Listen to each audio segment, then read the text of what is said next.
Cold biscuit pie.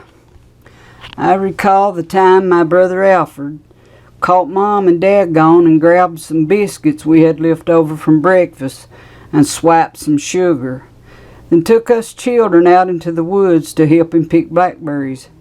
After we had picked a sufficient amount, he washed the berries, then built a fire and added sugar and cooked them. Then he tore the cold biscuits into pieces and crumbled them into the pot of berries.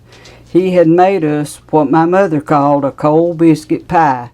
The pie was delicious.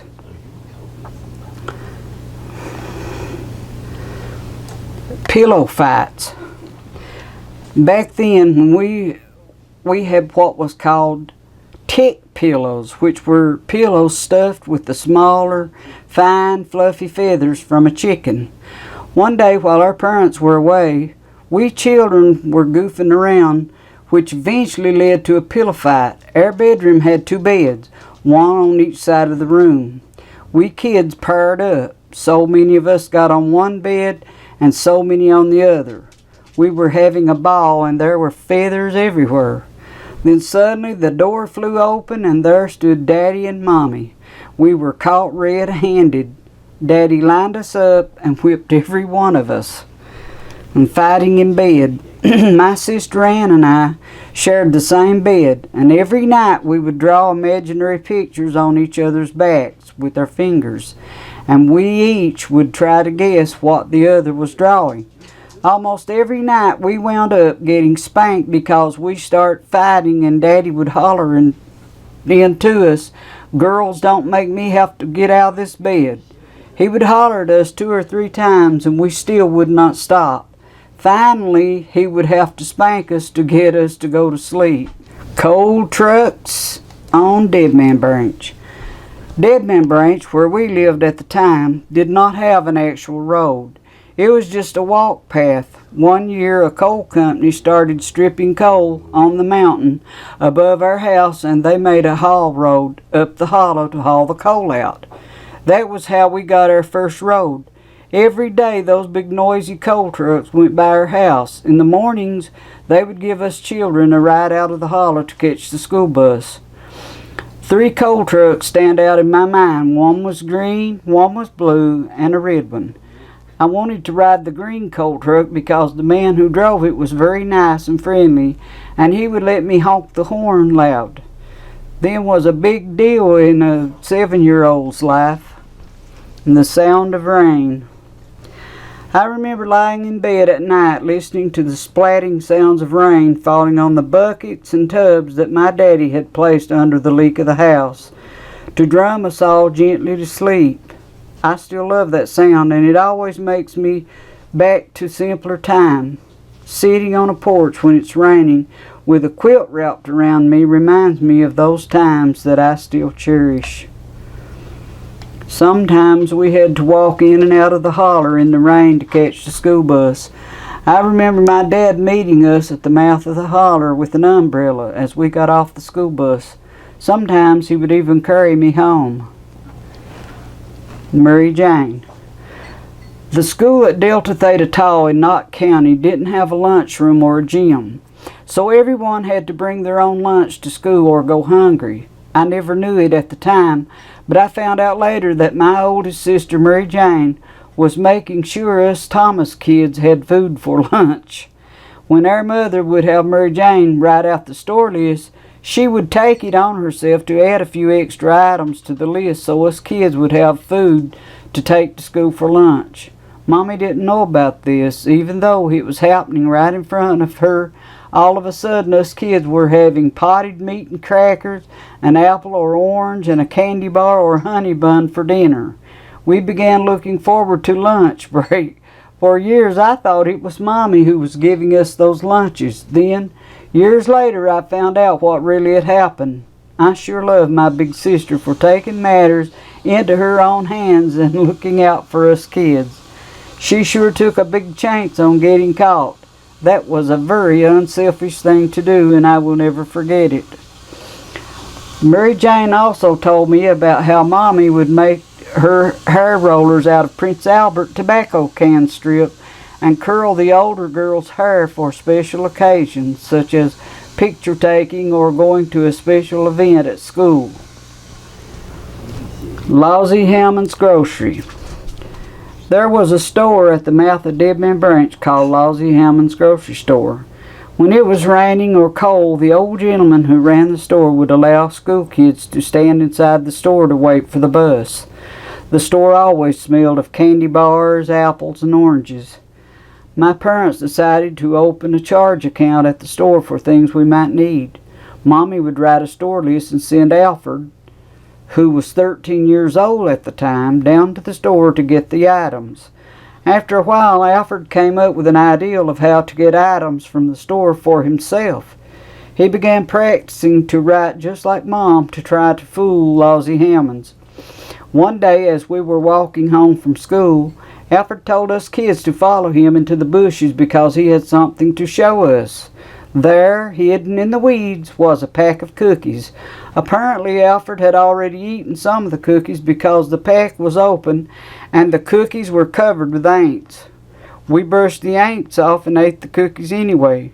Every day or two, Alfred was writing a list like it was from Mom and charging cookies, cakes, and candy bars and hiding them in the weeds so we could eat them on the way home. One day, Mommy sent Alfred to the store with a list of items she needed. But Lousy would not let him have anything. Instead, he was instructed to return home, tell his mother that she would need to come to the store to discuss the bill she owed. Alfred knew it was going to be impossible to weasel out of this, so he returned home and told his mother what Lousy had said. When Mommy found out what Alfred had been doing, she was fit to be tied. As the old folks would say, I must admit he really got a whipping over that one. Daddy's popcorn popper. We love to eat popcorn in the wintertime, so Daddy made a homemade popcorn popper. The popper was made of 2 aluminum pie pans, with the back having wires wound together for hinges. It had a long handle to hold it over the grate without burning your hands. Many times during the cold winter months, Daddy would pop some popcorn for us kids in his homemade corn popper. We would also bake potatoes in the fireplace grate after the fire burned down to red embers. I love talking with my family about childhood memories.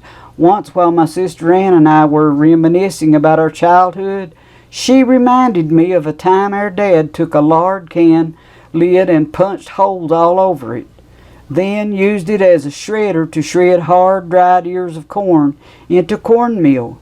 Mommy would use the meal to make cornbread and cornmeal gravy. Ann said she could still remember seeing Daddy sitting on a big rock that we used for a porch step, shredding the corn into cornmeal. We used that same big rock to crack walnuts 4 hours at a time.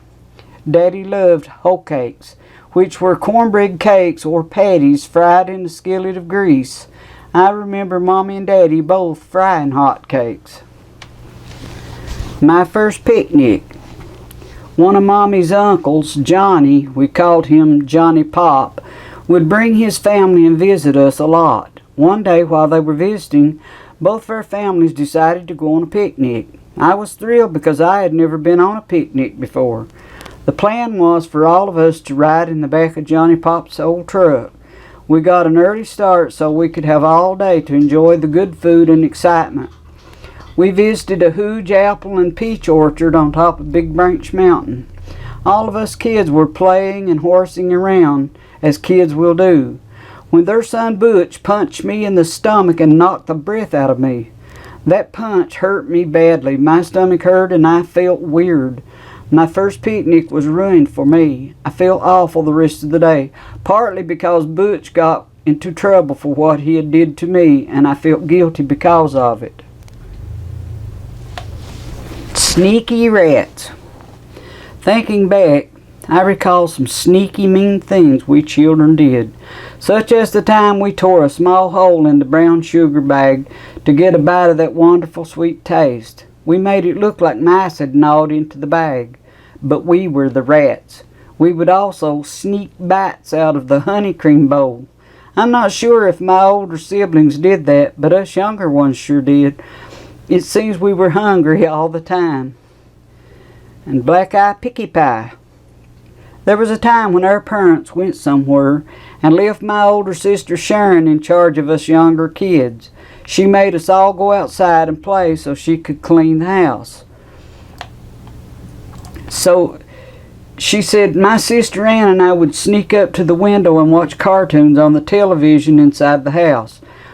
But when Sharon passed by the window and spotted us watching the cartoon, she came running out with a broom to chase us away. I thought cartoons were for younger kids anyway. We ran up on the bank above the house where we knew Sharon would not follow us and started chanting, "Black Eye Picky Pie, run home and tell a lie, get mad and eat the whole world up."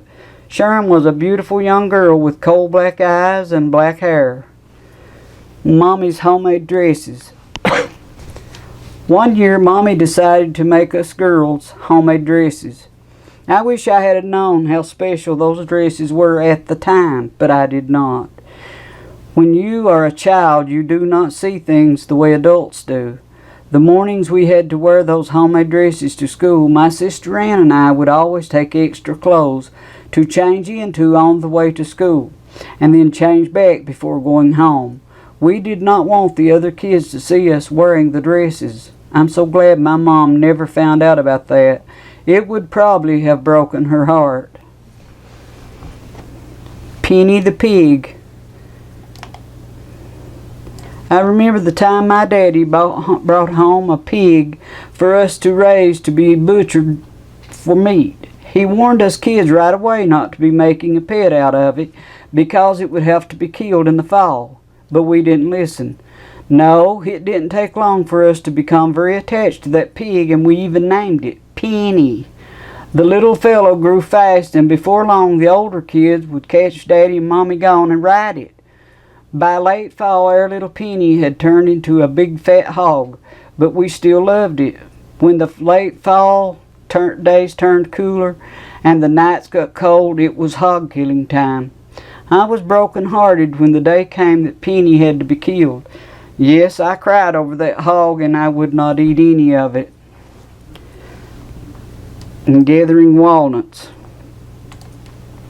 Sometimes us children would learn things the hard way. From first time experience, like the time my sister Ann and I went on our first walnut hunt. By the time we had gathered several sacks of walnuts, our hands were stained brown like we had gloves on. We had no idea that the stain would not wash off. However, no matter how many times we washed our hands, it just wouldn't come off. We had to go to school with brown hands for a month. But we did sell those walnuts for 50 cents a dozen. That was a substantial amount of money for an 8 and a 10-year-old. Sometimes us kids would gather up as many pop balls as we could find. We would find bottles behind a garage and wash them, and then carry them out to the holler to Vance's store and sell them for 3 cents apiece. That would be enough to buy a bag of candy. Big Brother Mitchell. I loved my big brother Mitchell, but I dreaded for him to be left in charge of us when Mommy and Daddy were away. He never spanked us, but his loud, stern voice let me know that he meant what he said, and I would regret it if I wasn't good. One morning, my younger brother Dale and I tested our luck. We caught Mitchell asleep and slipped out of the house and walked down to the drawbars. The drawbars was a wooden gate with long poles running from one end of the gate to the other. We were playing with a neighbor's dog named Tagalong when I heard Mitchell hollering for us, and I just knew we were in big trouble. We ran up that holler and rode as fast as we could, fearful of the whipping we was surely going to get. I was so grateful when I learned that he just wanted to ride me and Dale on his old horse named Bill. He rode us all around the yard. Daddy's Girl. When I was a child, I was a daddy's girl. Sometimes I would play dead just so my father would carry me. I was always crazy over my dad. Sometimes my sister Ann and I would fight over which of Daddy's knees we got to sit on. One night while Mommy was in the hospital giving birth to my baby brother Jesse, We got to sleep with our dad. We started fighting over who got to sleep on which side of Daddy. One day we were getting ready to play hopscotch, and we got into a big argument over who got to draw it. It so happened we had found an old rusty crooked nail that we were going to use to draw the hopscotch. Daddy heard us fighting and came outside to see what the ruckus was all about. He told us you girls would fight over a rusty nail. He did not know that's exactly what we were fighting over.